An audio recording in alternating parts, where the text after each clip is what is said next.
Welcome back to the channel everyone. मैं हूं CA कविता और हम लोग कर रहे थे जीएसटीआर रिटर्न फाइलिंग का कंप्लीट कोर्स। आज हम देखने वाले हैं कि जीएसटीआर 3B किस तरीके से फाइल की जाती है। जीएसटीआर 3B फाइल करने के लिए सबसे पहले आप लोगों को क्या करना है, जीएसटी पोर्टल पे लॉगिन कर लेना है। यहाँ से आपको रिटर्न डैशबोर्ड पे क्लिक कर देना है।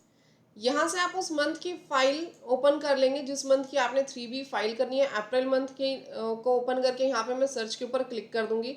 सर्च के ऊपर क्लिक करते ही आपके पास ये जीएसटी रिटर्न्स ओपन हो जाएंगे। देखिए R1 मैं ऑलरेडी फाइल कर चुकी हूँ, 1A इसके ऊपर एप्लीकेबल नहीं है, यानी कोई भी चेंज नहीं है किसी भी इनवॉइस में। ध्यान रखिएगा, अगर आपने एक बार 3B फाइल कर दी तो 1A फाइल नहीं कर पाओगे। 1A में क्या होता है, किस तरीके से फाइल की जाती है, पिछली वीडियोज में मैं ऑलरेडी आप लोगों को बता चुकी हूँ। अगर पिछली वीडियोस आप लोगों ने नहीं देखी है तो पहले वो देख लेना ताकि कंप्लीट कोर्स आप लोगों को समझ में आ जाए। ठीक है, अभी आपको क्या करना है, R1 के अंदर तो मैंने बताया था कि हम लोग सेल दिखाते हैं। 1A के अंदर कोई भी अगर R1 में गलती रह गई है, कोई बिल दिखाना रह गया, कोई गलती रह गई तो उसे 1A में ठीक करते हैं। 2B में हमारे पास क्या आता है, ITC आता है। 2B में क्या आएगा, ITC आएगा, इनपुट टैक्स क्रेडिट। 3B में क्या करेंगे, 3B में दो काम होंगे। ध्यान से मेरी बात सुना, 3B में दो काम होंगे। एक काम तो क्या होगा, जो भी बिल्स हैं R1 और 1A वाले, ठीक है, उनका टैक्स कहाँ पे करेंगे, 3B में। दूसरी बात, जो 2B के अंदर ITC आया वो भी कहाँ क्लेम करेंगे, 3B के अंदर। मेरी बात समझ में आ गई। 3B के अंदर दो काम होंगे, एक तो जो टैक्स है टैक्स को पे करेंगे, दूसरा जो 2B के अंदर ITC है, ITC को भी 3B के अंदर हम लोग क्लेम करेंगे। अब देखो 3B की प्रैक्टिकल वर्किंग समझने के लिए सबसे पहले मैं आपको यहाँ पे ले आई हूँ, आपको उसका थियोरेटिकल कंसेप्ट बताने के लिए, क्योंकि मैंने पहले ही बताया हुआ मैं थियोरेटिकल कंसेप्ट साथ में लेकर के चलूंगी ताकि आप लोगों को बेसिक कंसेप्ट भी क्लियर हो जाएं। ठीक है, तो यहाँ देखो, सबसे पहले तो ये जो आपके पास दिया हुआ है ये क्या है, लेजर बैलेंस। लेजर बैलेंस मैंने आपको बताया था ना कि एक वॉलेट होता है, वॉलेट में जाकर के आपका ITC इकट्ठा होता रहता है जितना कम आपने पे किया। अब हुआ क्या, ध्यान से समझना, यहाँ पे जो ऑलरेडी मेरे पास पैसे पड़े हैं IGST के अंदर क्या है, 0000, ना कैश लेजर में पैसा है ना फिर क्रेडिट लेजर में पैसा है, राइट। CGST में सारा पैसा क्या है, 0, सिर्फ 6 रुपए यहाँ पड़े हुए हैं कैश लेजर में। SGST में मेरे पास यहाँ पे बैलेंस है कितना, 15,03,000 का। SGST में कितना बैलेंस है, 15,30,000 का। ठीक है, चलो बहुत अच्छी बात है, ये हमने बैलेंस देख लिया। अब इसका यूज क्या है ये भी आप लोगों को बताऊंगी। R1 क्या है, R1 में हमने ये बताया कि हमारे बिल कितने हैं। R1 में हमने बताया बिल कितने हैं और इस बिलों के ऊपर हमने टैक्स कितना पे करना है। ठीक है, 1A में मैंने जैसे बताया आपने गलती ठीक कर दी।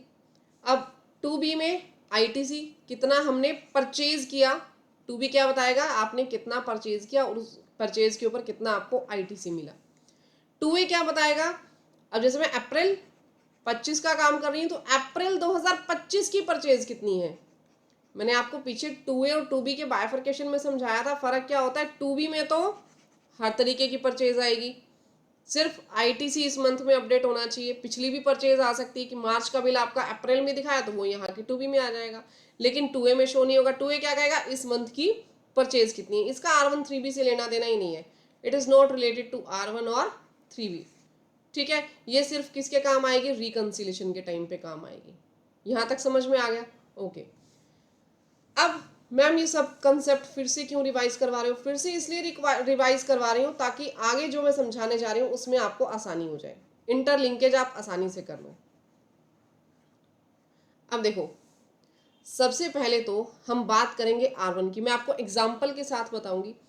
R1 में आपने 10 लाख के बिल दिखाए, कितने के बिल दिखाए, 10 लाख के। टोटल टैक्स पेएबल कितना आया, 1,80,000। सारी मैं 18% की सेल ले रही हूँ। 1,80,000, 1,80,000 में से IGST, CGST, SGST तीन हेड बने। IGST है आपका कितना, 1 लाख का।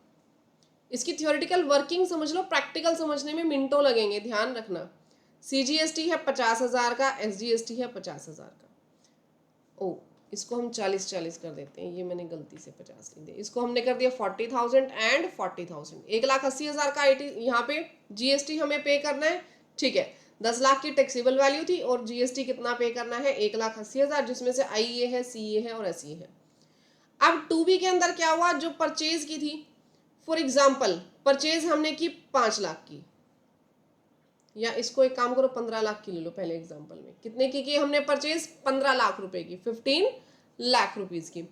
15 लाख में आपने IGST, CGST और SGST की यहाँ बात करेंगे। टोटल यहाँ पे टैक्स कितना आ जाएगा?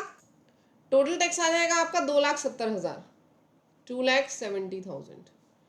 मान के चलो कि 1,20,000 IGST है, 60,000 आपका CGST है और 60,000 ये आपका बनेगा 1,20,1,20 के बाद आपके पास कितना बच जाएगा यहाँ पे? 1,50,000। तो ये आपका हो जाएगा 75,000, 75,000। 75,000 आपका क्या है? CGST और 75,000 आपका क्या है? SGST।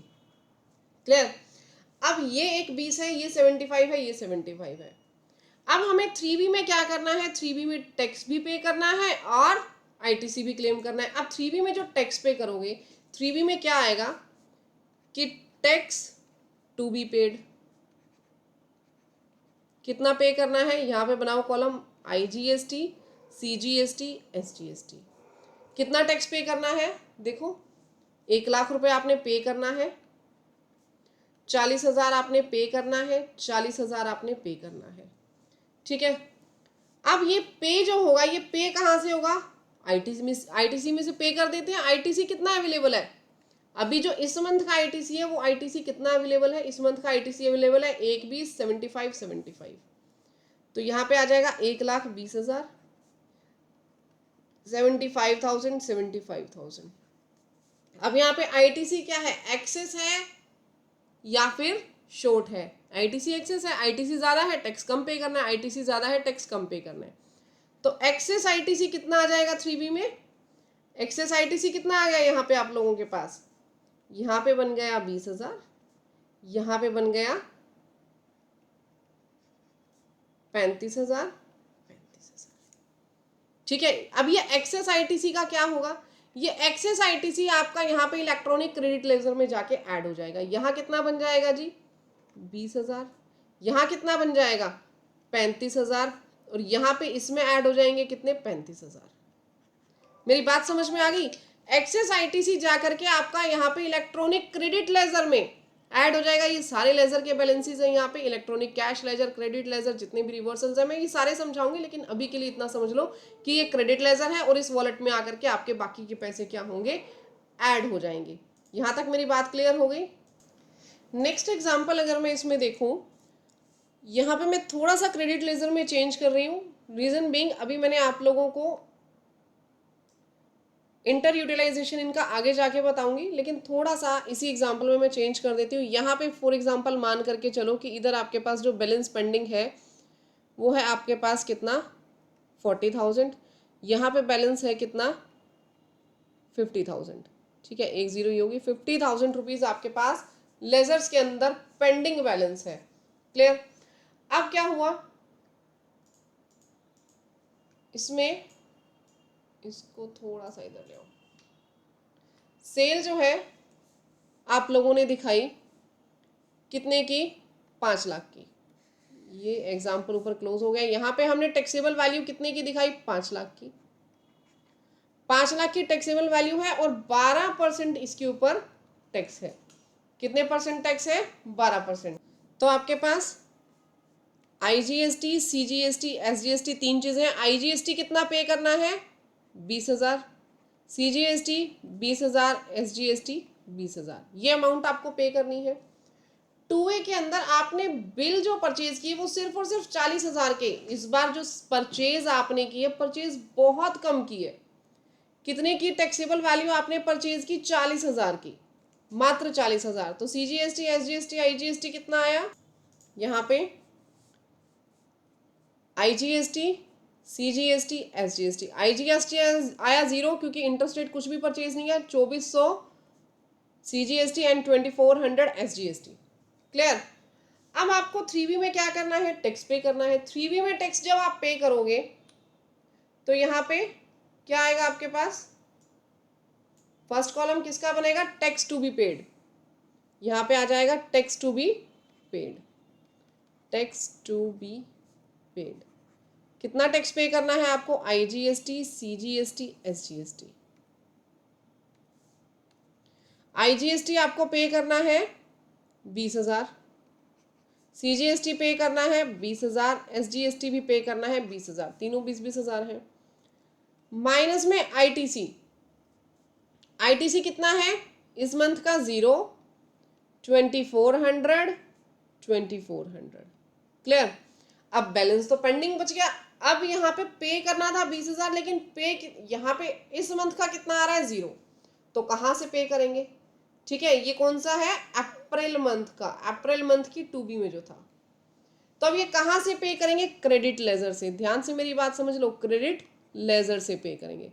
क्रेडिट लेजर में यहाँ कितने पेमेंट पेंडिंग है? 40,000 की। हमारे पास जो पिछला जोड़ है, पिछला जो टोटल है आईजीएसटी का, वो कितना है? 40,000 का। तो यहाँ पे क्या हो जाएगा? इस 40 में से अब इस बार 20 माइनस हो जाएंगे। पिछली बार क्या किए थे? ऐड। इस बार क्या हो जाएंगे? माइनस। तो ये जो 20,000 है, ये 20,000 कहाँ पे आ जाएंगे? यहाँ पे। मेरी बात समझ में आई? ये 20,000 कहाँ पे आ जाएंगे? यहाँ पे। तो माइनस 20,000 यहाँ हो जाएंगे। कितना हो गया टैक्स? 0। सीजीएसटी में ऑलरेडी कितना पैसा पेंडिंग है? 50,000 रुपये। सीजीएसटी में 50,000 पेंडिंग है। तो यहाँ पे आपको कितने अमाउंट की रिक्वायरमेंट है? 17,600 की। तो यहाँ पे क्या दिखा दोगे? माइनस 17,600। और यहाँ पे आपके पास नेट बैलेंस 0 आ जाएगा। सेम एज इट इज यहाँ से पैसा माइनस होके 17,600 यहाँ पे आप पे कर देंगे माइनस 17,600 को। यहाँ बैलेंस 0। तो यानी अगर आपके पास एक्सेस आ रहे हैं, मेरी बात को ध्यान से समझो, अगर 2B में एक्सेस आ गया तो यहाँ पे आकर के ऐड हो जाएगा। 2B में अगर कम रह गया इस बार बैलेंस, तो यहाँ पे आकर के लेस हो जाएगा। बट मैम इससे भी ज्यादा हो तो वो भी बताऊंगी। ध्यान से स्टेप बाय स्टेप समझते चलो। यहाँ तक सभी को क्लियर हो गया कि अगर कम होगा तो हम इलेक्ट्रॉनिक क्रेडिट लेजर में से क्या कर देंगे? उसको माइनस कर देंगे। ठीक है। अब जब इलेक्ट्रॉनिक क्रेडिट लेजर में से आपने माइनस कर दिया, तो यहाँ पे जो भी बैलेंस आएगा वो नेट बैलेंस आपका 3B फाइल होने के बाद दिखना स्टार्ट हो जाएगा। यहाँ पे नेट बैलेंस कितना दिख जाएगा आपका? 20,000 रुपये। यहाँ पे 40 में से हमने ये 20,000 रुपये क्या कर दिए? माइनस कर दिए। और इसके बाद नेक्स्ट आपका सीजीएसटी का कितना दिखेगा? ये बैलेंस आपके पास बच जाएगा सीजीएसटी का 32,400। ये बैलेंस यहाँ पे बच गया। नेक्स्ट अगर मैं बात करूं एसजीएसटी की, इसमें से आप ये 17,600 माइनस कर दोगे, कितना बैलेंस बच जाएगा आपके पास? 1486121। ये बैलेंस आपके यहाँ पे तीनों एग्जिस्ट करने लगेंगे। यहाँ तक क्लियर हो गया? ठीक है मैम। अब देखो आगे में इसको आईटीसी में ऐसा भी हो सकता है कि यहाँ वाला बैलेंस भी खत्म हो जाए, सिर्फ आईजीएसटी का खत्म हो गया या सिर्फ सीजीएसटी का खत्म हो गया या तीनों का ही खत्म हो गया, तो क्या करोगे? यानी यहाँ पे करना था आपको 4,20,000, 4,20,000, 4,20,000। तो ये दोनों बैलेंस तो खत्म हो जाते हैं ना। 4,20,000 में सिर्फ क्या बचता? एसजीएसटी। तो इस चीज को कैसे सेट ऑफ करोगे? उस चीज को समझने के लिए आपको मैं एक छोटा सा टॉपिक और समझाऊंगी। अच्छे से समझ लेना। देखो रट्टाफिकेशन मत करो, अच्छे से समझ लो। अच्छे से इन कंसेप्ट्स को समझ लिया, कभी मार नहीं खाओगे जीएसटी रिटर्न फाइलिंग में। ठीक है। देखो हमारे पास 3 कंसेप्ट हैं टैक्स के। कौन से? आईजीएसटी, सीजीएसटी और एसजीएसटी। इन्हीं तीनों की हम लोग बात कर रहे हैं जीएसटी रिटर्न के अंदर। अब इन तीनों में प्रैक्टिकली आपके पास ऐसा केस बन गया कि जो ये सेल है,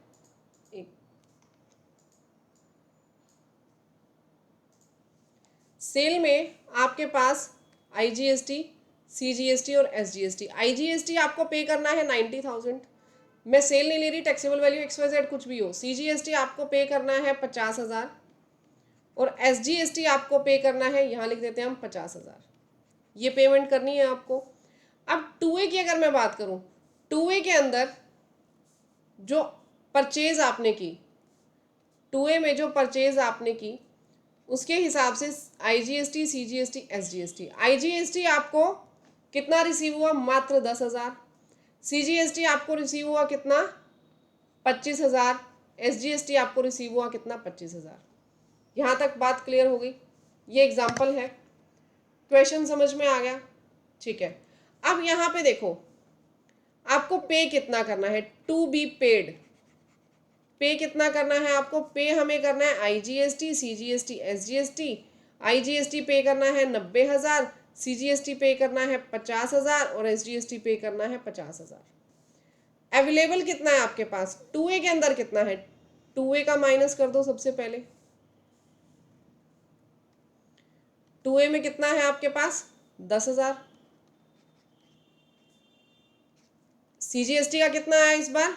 25,000। SGST का कितना आया? 25,000। अब ये तो कम है, ये क्या है? कम है। आपके पास यहाँ तो बैलेंसेस क्या है? दोनों 0 0। यहाँ पे बैलेंस आप लोगों के पास ध्यान से देखो 0 है, यहाँ पे कुछ भी बैलेंस नहीं है। जो ऑलरेडी क्रेडिट लेजर की अगर मैं बात करूं, क्रेडिट लेजर में कोई बैलेंस अवेलेबल नहीं है CGST SGST का, IGST और CGST का, लेकिन SGST में है। तो अब यहाँ पे आप कैसे सेट ऑफ करके लिखोगे? देखो सबसे पहले तो यहाँ पे कितना आ जाएगा आपके पास? Pending balance 80,000। यहाँ पे कितना आ जाएगा? 25,000। यहाँ पे कितना आ जाएगा? 25,000। मैडम SGST में तो पड़ा हुआ है, SGST में तो 15 लाख है। ठीक है, इसमें से ले आओ 25,000। यहाँ पे 25,000 करके ये क्या हो गया? 0।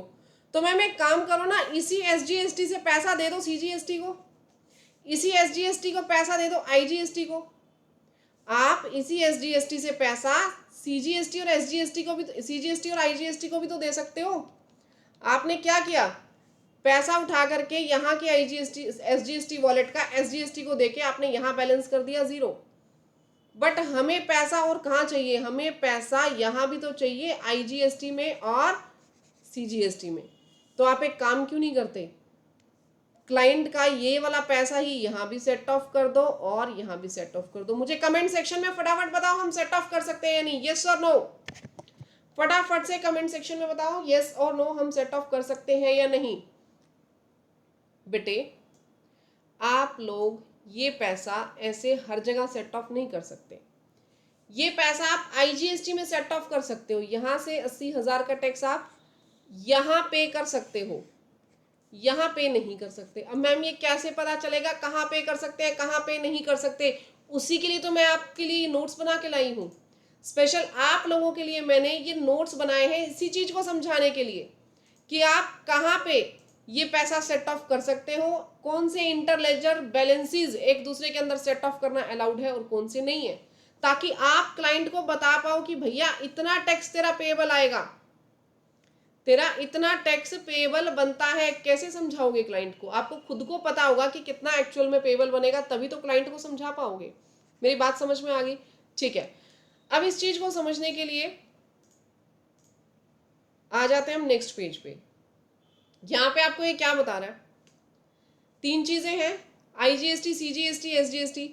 IGST का बड़े ध्यान से समझ लो। IGST बहुत बहुत शरीफ इंसान है। IGST क्या है? बहुत शरीफ इंसान। IGST कहता है कि मुझे कोई दिक्कत नहीं है 1% की भी, मैं CGST के साथ भी एडजस्ट कर लूंगा, SGST के साथ भी, और SGST और UTGST तो ऑब्वियसली साथ ही चलते हैं।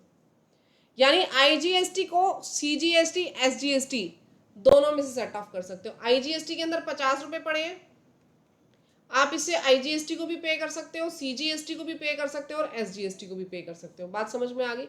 आप IGST के पैसे को CGST, IGST और SGST तीनों में से सेट ऑफ कर सकते हो, और अगर इन तीनों को पैसे की जरूरत है ये IGST से ले भी सकते हैं और दे भी सकते हैं। सिंपल सी भाषा में बात करो, यहाँ पे एक तरफ IGST है, दूसरी तरफ ICS। तीनों IGST से उधार ले भी सकते हैं और उधार दे भी सकते हैं। ठीक है, IGST तो IGST में से सेट ऑफ होगा ही होगा, बट IGST, CGST और SGST में से भी सेट ऑफ हो सकता है और इनसे पैसा ले भी सकता है। ठीक है, अगर CGST को जरूरत है तो वो SGST, IGST से मांग सकता है। क्लियर? बात समझ में आ गई? या अगर मैं सिर्फ अभी लेने की बात करूं, यहाँ पे सिर्फ मैंने जो एग्जांपल में समझाया, अगर कंफ्यूज हो रहे हो तो छोड़ दो इस चीज को। अगर कोई भी कंफ्यूजन है तो इस चीज को छोड़ दो, सिर्फ ये समझो, इसको भी मैं एक बार रब कर देती हूँ। सिर्फ एक बात समझो कि IGST कहाँ कहाँ से पैसा ले सकता है। IGST, CGST, SGST दोनों से पैसा ले सकता है। CGST की मैं बात करूँ, CGST IGST से पैसा ले सकता है और खुद का तो पैसा यूटिलाइज करेगा ही करेगा। SGST IGST से पैसा ले सकता है लेकिन CGST से नहीं ले सकता। CGST इसका मतलब SGST से पैसा नहीं लेगा और SGST CGST से पैसा नहीं लेगा। क्लियर? यहां तक बात समझ में आ गई? ये दोनों आपस में एक दूसरे के साथ सेट ऑफ नहीं होंगे, तभी मैंने पीछे बताया CGST SGST के पैसे में से सेट ऑफ नहीं किया जाएगा। क्लियर? अब इनको सेट ऑफ कैसे करेंगे? IGST के पास जो पैसा पड़ा है, IGST के पास जितना भी पैसा पड़ा है, पहले वो अपनी खुद की लाइबिलिटी उसमें से पूरी करेगा। IGST के पास 100 रुपये हैं, वो क्या करेगा, IGST के बैलेंस में 100 रुपीज़ है और IGST को जो पे करना है वो 80 रुपये पे करना है और CGST के रहते हैं 50 रुपये। ये पहले अपनी लाइबिलिटी पूरी करेगा 80 रुपये की, बाद में जो बचेंगे पैसे, बाद में बचे हुए 20 रुपये किसको दे देगा, CGST को। देन अगर फिर कुछ बचता है तो वो किसको देगा, SGST को। ठीक है? अगर यहाँ पे 100 की जगह 200 होते, अगर यहीं पे इसी एग्जाम्पल में 100 की जगह कितने होते, 200, यहाँ पे मैं कर देती हूँ कितना, 200, तो ये क्या करता, 80 पहले इसको देता, 50 इसको देता, ठीक है, 130 उसके यहाँ खर्च हो गए, 70 उसके बाद कितने दे देता, एज पर रिक्वायरमेंट कितने दे देता, किसको दे देता, SGST को। क्लियर? तो IGST पहले IGST की जरूरत पूरी करेगा, फिर उसके बाद CGST की, फिर SGST की। CGST से पहले CGST की लाइबिलिटी पे ऑफ की जाएंगी, फिर उसके बाद IGST की लाइबिलिटी पे ऑफ की जाएंगी। SGST से पहले SGST की लाइबिलिटी पे ऑफ की जाएंगी और फिर उसके बाद IGST की लाइबिलिटीज पे ऑफ की जाएंगी। Clear everyone? यहां तक समझ में आ गया? एक क्रक्स इसमें बिल्कुल ध्यान से सुन लेना, CGST को SGST के साथ सेट ऑफ नहीं कर सकते, ना ही CGST SGST को पैसा देगा, ना ही SGST CGST की कोई लाइबिलिटी को सेट ऑफ करेगा। दोनों एक दूसरे के अगेंस्ट सेट ऑफ कभी भी नहीं होंगे, ये बात का ध्यान रखना। ठीक है? ये मैंने ऑलरेडी आपको बता दिया, स्क्रीनशॉट ले लेना इसका ताकि आप लोगों को ध्यान रहे। IGST से पहले IGST की लाइबिलिटी पे करेंगे, फिर CGST की, फिर SGST की। CGST से पहले CGST की लाइबिलिटी पे करो और उसके बाद IGST की। SGST से पहले SGST की लाइबिलिटी पे करो, फिर IGST की। ठीक है?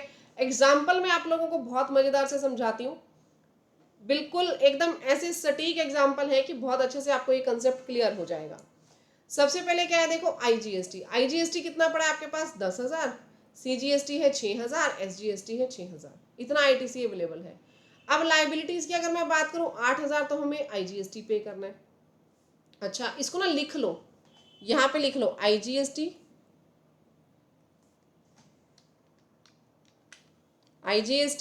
CGST, SGST कितना पे करना है, 10,000, 6,000 और 6,000।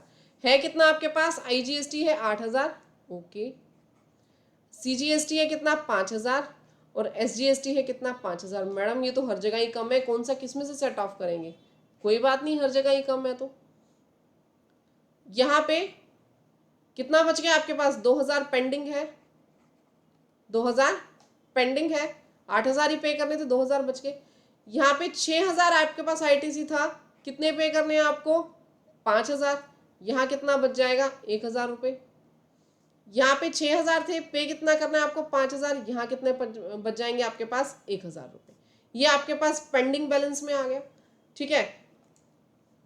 नेक्स्ट आ जाओ, नेक्स्ट में IGST, CGST, SGST। IGST कितना है, 15,000, ये भी 0 है, ये भी 0 है, तीनों के 5-5 हजार हमने यहाँ पे करने हैं।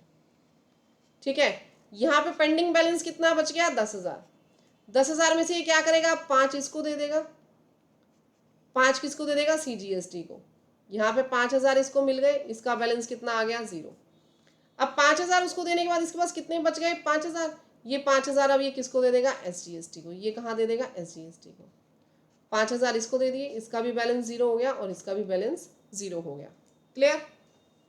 Now next example, CGST, SGST। CGST आपके पास 5,000, SGST आपके पास है 3,000 और लाइबिलिटी में सिर्फ SGST पे करना है 5,000 का।